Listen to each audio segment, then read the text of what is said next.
Potret keluarga miskin masih terlihat di Kabupaten Buleleng.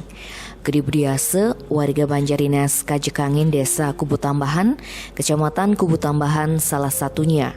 Sebagai kepala keluarga, Budiase tinggal di sebuah gubuk tak layak huni bersama istrinya Ketut Sarini dan kedua anaknya Gede Sukriyade dan Komang Sri Padmayoni.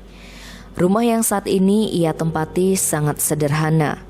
Dinding rumah terbuat dari seng dan hanya memiliki satu kamar tidur yang diisi dengan kasur spring bed pemberian dari tetangganya.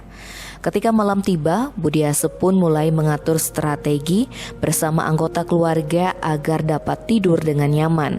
Sebab tak jarang bila hujan tiba, gubuk sederhana yang ia tempati bocor.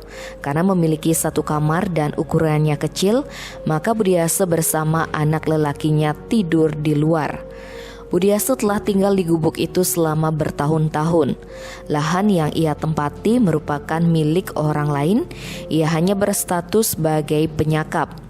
Karena kondisi Budiase yang tidak memiliki lahan sendiri, ia pun sulit untuk mendapatkan bantuan bedah rumah. Untuk memenuhi kebutuhan sehari-hari, Budiase hanya mengandalkan penghasilan sebagai buruh lepas. Dalam sehari, ia hanya memperoleh Rp50.000. Jika dihitung-hitung, penghasilan itu tak mencukupi kebutuhan sehari-hari. Untuk membantu keuangan keluarga, sang anak Komang Sri membuat sarana upakara untuk dijual. Hasilnya ia gunakan untuk membantu memenuhi kebutuhan keluarga, sedangkan sisanya digunakan untuk keperluan sekolah. Beruntung keluarga Gede Budiase mendapat bantuan BLT dari dana desa Kubu Tambahan. Akan tetapi kini bantuan tersebut masih tersendat karena pandemi. Berbekal desa Kubu Tambahan, Gede Pariatnyana menjelaskan, keluarga Budiase merupakan daftar prioritas dalam penerima bantuan baik swasta maupun pemerintah.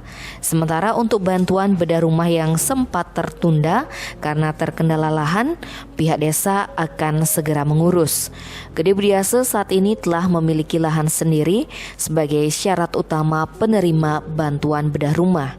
Lahan seluas 1 are itu ia dapatkan dari pemberian tetangga. Tim Bali Express melaporkan.